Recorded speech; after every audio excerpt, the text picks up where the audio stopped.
Hey folks, hope you can hear me. Let's see. It says here that we're live.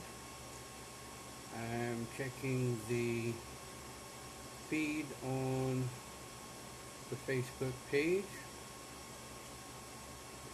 It says here Open Pagan Academy. Hope everybody can hear me okay. Look forward to your questions this evening. If you can't hear me, please put in the chat area that you can't, and I'll readjust my sound accordingly.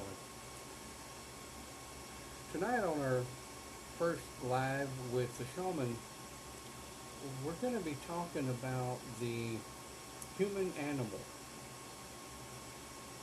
The human animal is a very interesting beast, much of the time confused with other societies or controlled by societies, when in all reality, the human animal is a beast just like all other beasts. And what may seem hard to believe is that since society has taken over the human animal has lost a whole lot of its characteristics and its capabilities, if you will. We have all been able to correspond with nature, if you will. But the problem is, since mainstream society has taken over the human animal, we've lost that capability to commune with Mother Nature and the ability to truly live alongside human nature as we were designed to begin with. Once again, I say, if you're having trouble hearing me, please feel free to post in the chat area that you can't hear me, and I'll try to adjust the sound accordingly.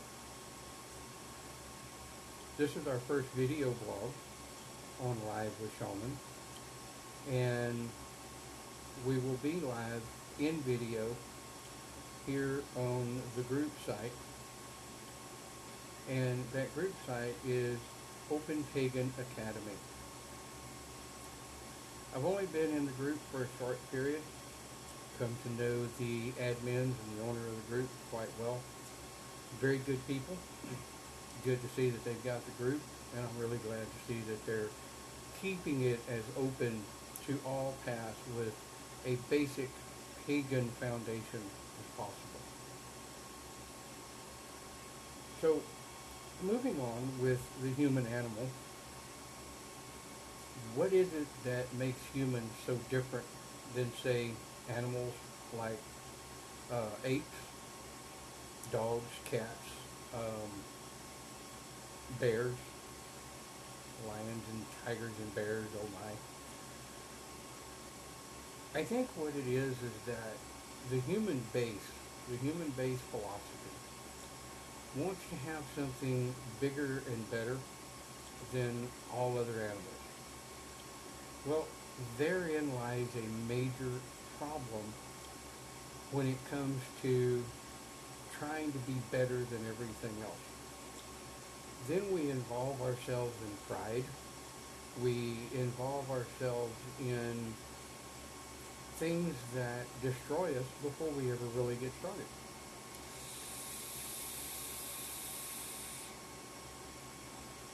Like these, for example. Electronic cigarettes. Been on them since '09. Love them.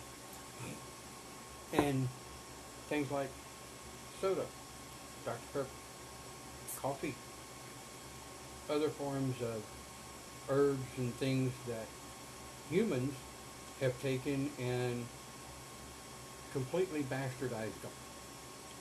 They've taken, for example, marijuana. I quit doing marijuana in '82. Showing my age, a little gray there. But the things that they were mixing with it and that they mix with it today is deadly. And just like all of the other herbs, peyote, marijuana, the coca plant, and I can go on and on. Human beings have taken these natural plants that the mother gave us and turned them into very harmful chemicals.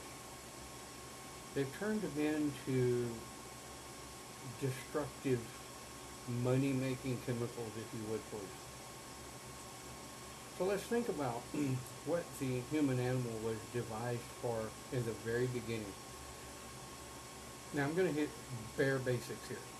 I mean, you don't get any more basic than that. Humans' main purpose is to be born, to procreate, and to die.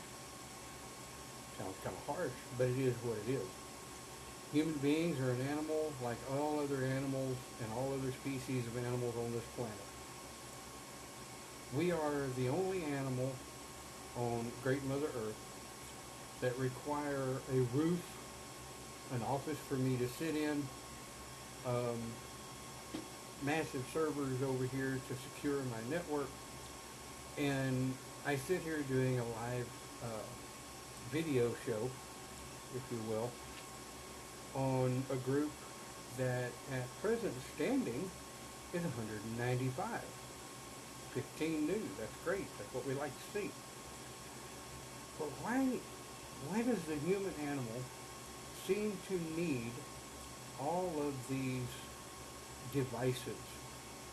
Well, we're a communicative species by nature. We're a social species by nature. We like to commune with each other, gatherings, Christian church, pagan gatherings, Muslim, what makes the human animal feel such a need to commune with other people who, at the end of the day, if push come to shove and it come down to the nut cutting, who got your back? Now, let's talk about the dog species of the animals that roam the planet. Very loyal. Typically they don't watch each other's back. They do run in packs, but it doesn't mean they watch each other's back. Monkeys, take chimpanzees for example. The social structure of the chimpanzee is such that in a family structure they do watch each other's back. So do cats and the cat pride. They will defend each other.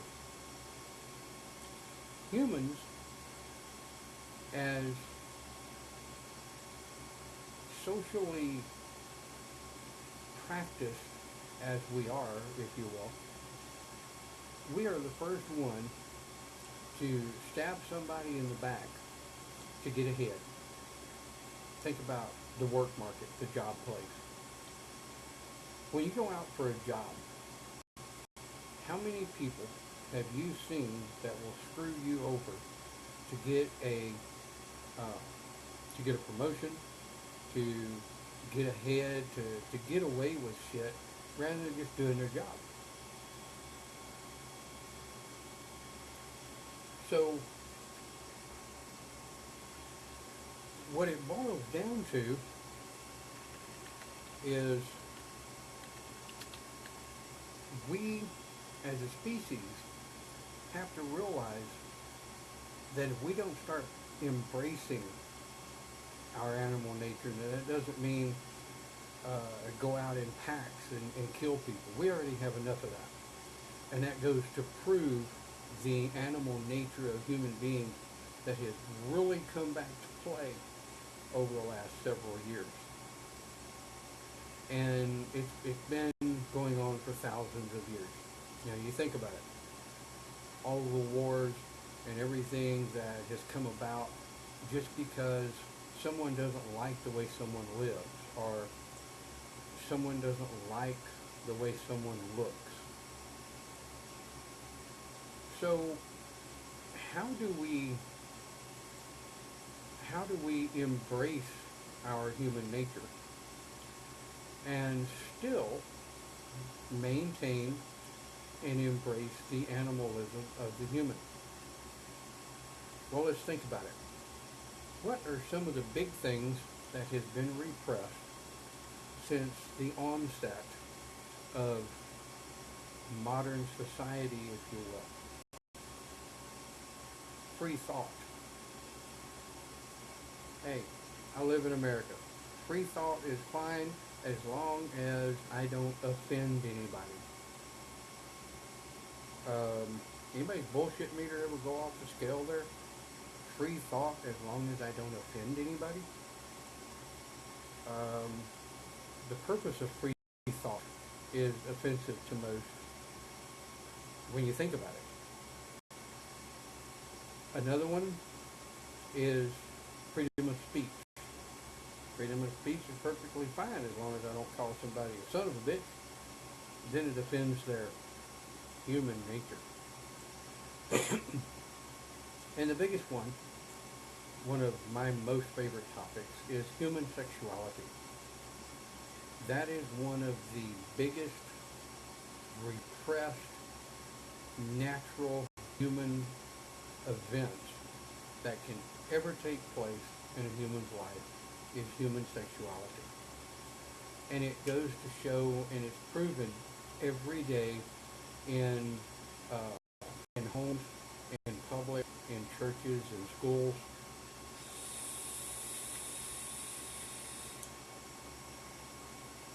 Do you know that there are so many people screwed up sexually that it amazes me to no end that people still hang on to the sexual taboo, if you will. The taboo of, oh my God, they're talking about sex. I can't listen to that. I can't watch that. And the very people that say that are the very people that will run down to the corner store and buy up as much porn as they can get, or jump on the internet and download as much porn as they can download. Because of the human taboo, the number one human thing, action, that is in our base core, or self, and it is human sexuality. And depending on the feedback I get from this video will depend on whether or not we continue to do live video blogs on this group or not. But my next video will be human sexuality at the animal base. We'll talk about the three different personalities of the human, the different forms, the way it comes about.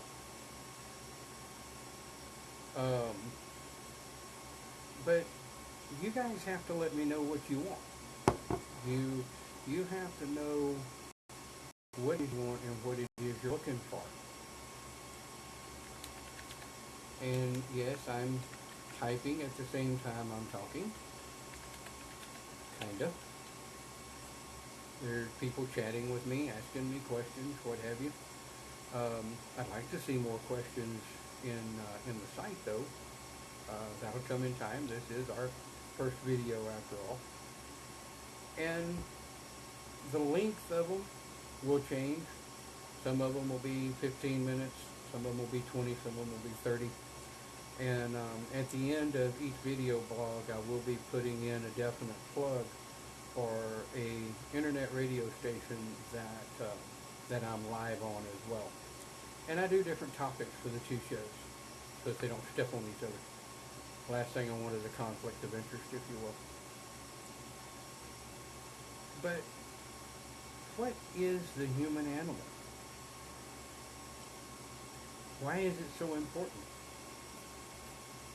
The human animal is amazingly important because if we lose track of that human animal and we lose track of where we're from, then we're eventually going to lose track of ourselves. I was raised to be able to hunt and to fish.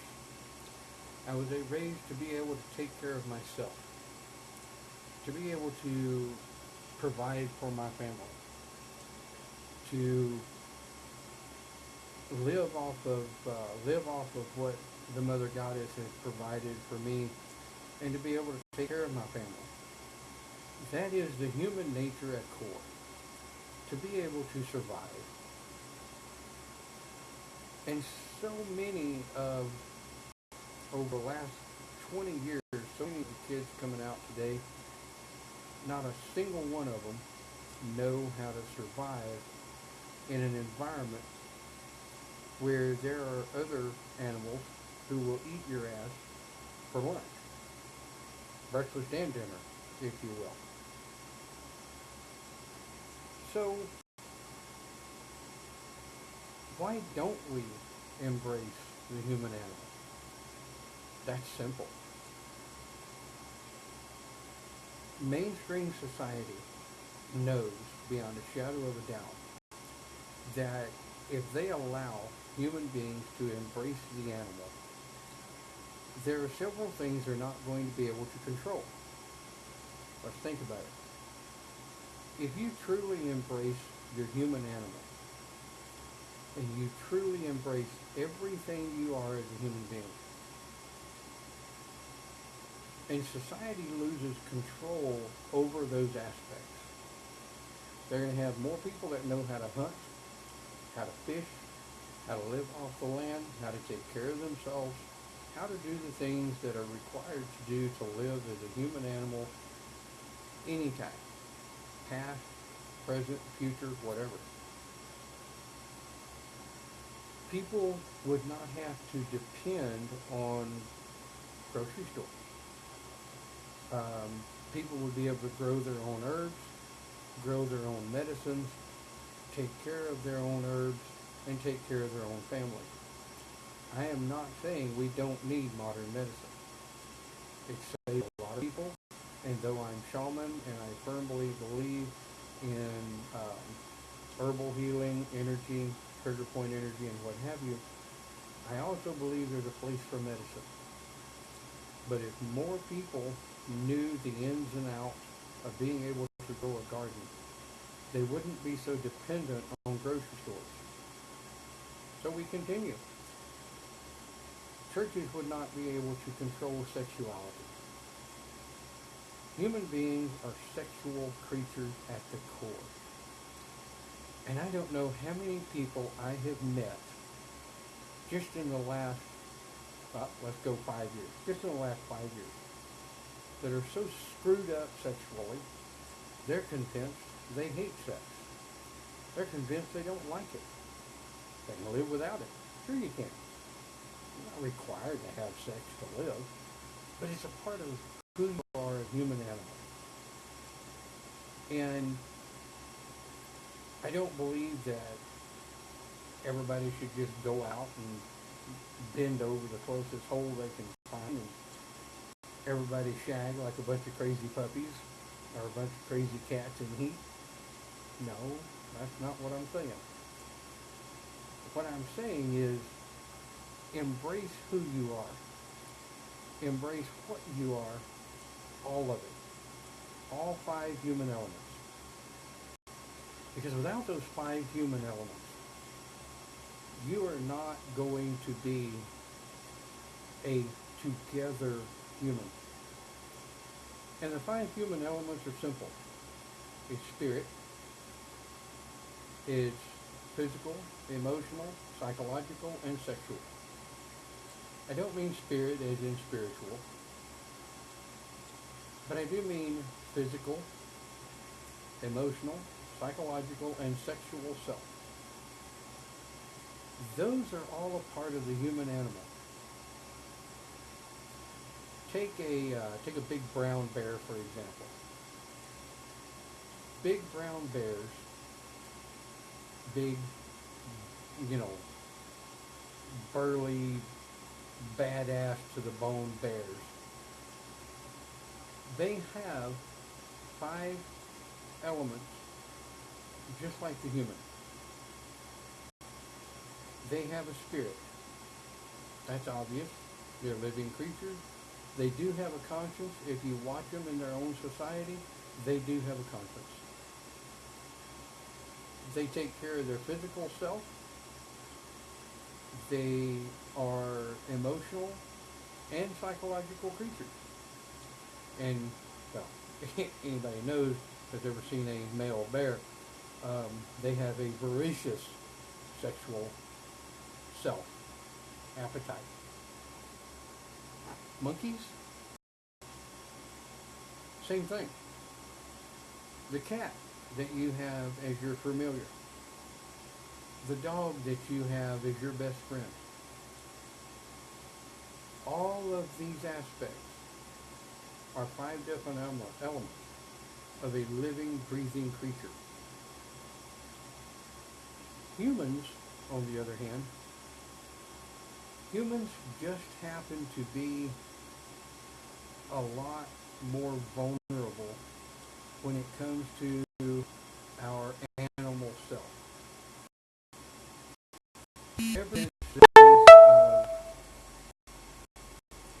since the days of way back before the Romans, way back before the Greeks, all societies that are in control and all societies with a leader try to sculpt and control the very human nature that makes us who we are. Now, I've had people accuse me of thinking we don't need laws, rules, and regulations. On the contrary, I think without laws and rules and regulations, we would be an uncontrollable species. I mean, how often have we seen how quickly and easily human beings are swayed into the mob mentality? How often have we noticed that humans are so easily controlled and guided in such a way by the incorrect leader, by a bad leader, that humans are controlled and guided and pushed in the wrong direction? As a longtime leader of the pagan community, I have always said, when I lead people, it is not to a mob mentality. I lead people to realize their natural human nature, what it is they're looking for. I can't tell you. Nobody can tell you. The preacher at the Baptist church can't tell you. Your third-degree Wiccan priest or priestess can't tell you. Any good leader in human society, the only thing we can do is help guide you in such a way that you learn for yourself. Get your education. Man, and education is the only way to go. Figure out what you can do that's best for you within your group.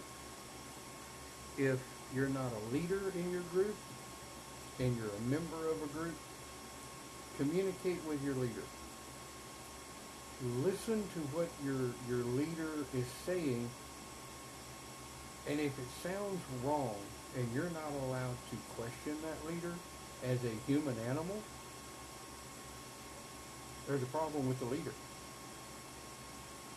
Now, at the same time, I have always believed that any good leader should be able to holler out across the masses to hit the dirt, and them to be able to hit the dirt without question because of respect and honor.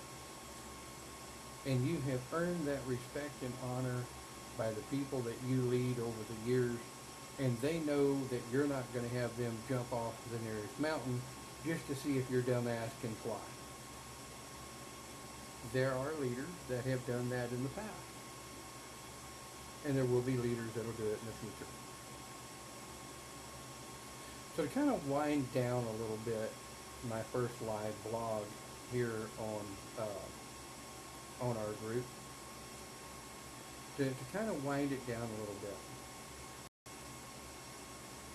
We've been talking about embracing the human animal, what it is to be a human animal. And the sad part that society has pushed us in such a way that we no longer embrace that human animal, that ability to do the things that we need to as a human being. And that's sad.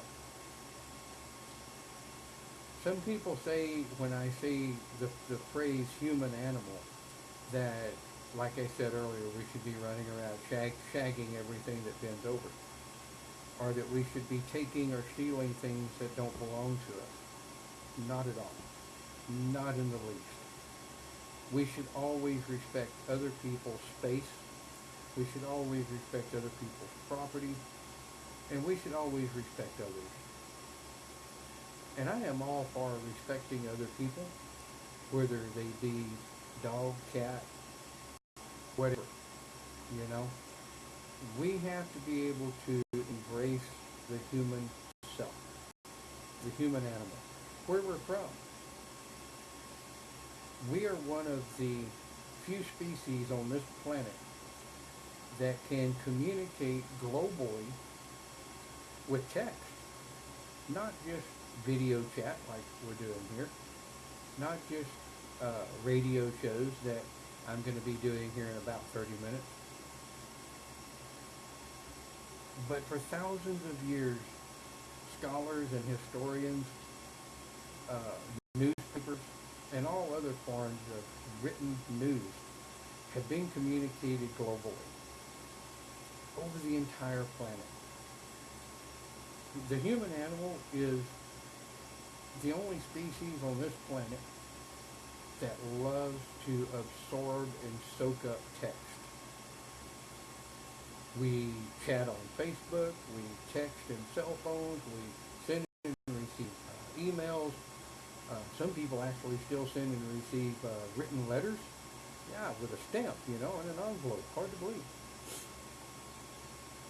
But so fast have we lost track of the human animal, where we're from as a species.